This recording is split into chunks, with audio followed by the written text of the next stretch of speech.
Dans cette unité du centre hospitalier de Pointe-à-Pitre, des malades atteints du cancer de la prostate.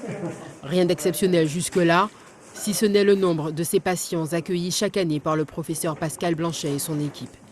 Les Antillais détiendraient le record mondial de prévalence du cancer de la prostate.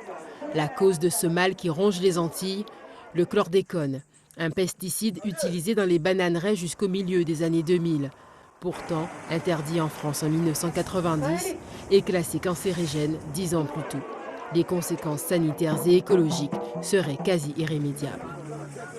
Beaucoup de malades et beaucoup de morts, des coûts considérables pour la sécurité sociale et des terres qui sont incultes pour des dizaines et des dizaines d'années. Les bébés antillais seraient également victimes du chlordécone qui déclencherait chez eux des troubles psychomoteurs, sauf en cas d'allaitement.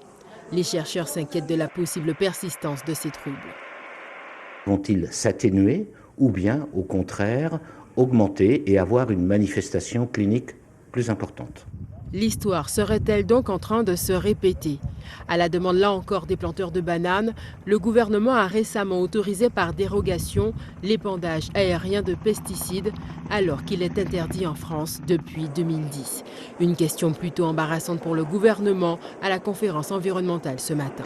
On va travailler rapidement pour faire en sorte qu'on finisse par abandonner ce qui est un risque pour la santé et ce qui doit être limité dans l'immédiat et abandonné à moyen terme.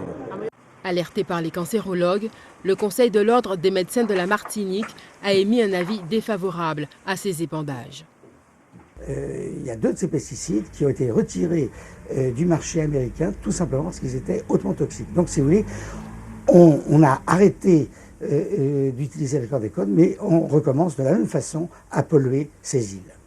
Pour les sols et les eaux polluées au chlordécone, une solution pérenne est encore bien loin d'être trouvée.